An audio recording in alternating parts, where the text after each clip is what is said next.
Operations at the Doornkop Mine were stopped on Tuesday night as rescue workers tried to extinguish the underground blaze. One miner managed to get to the surface on his own on Tuesday night, and 8 others were rescued around midday on Wednesday.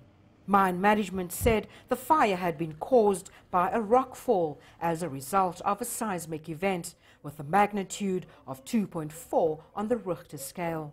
By Wednesday evening, 10 rescue teams were still hard at work underground, trying to locate the 9 missing mine workers. We see this incident as very serious.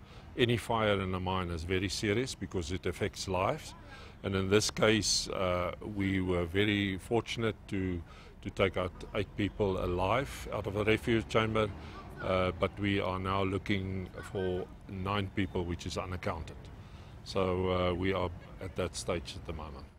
The mine and the National Union of Mine Workers said the seismic event had resulted in the collapse of underground rocks, which had caused damage to ventilation pipes, electric cables and water pipes. This had triggered the fire, which was still smouldering underground.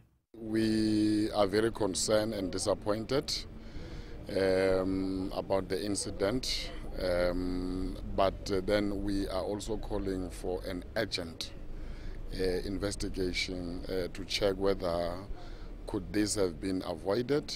If it could have been avoided, then responsible people must be made to account. Harmony Gold would not comment on how much money it has lost since it shut down operations on Tuesday night. The company says its main concern is trying to save the lives of those 9 missing workers.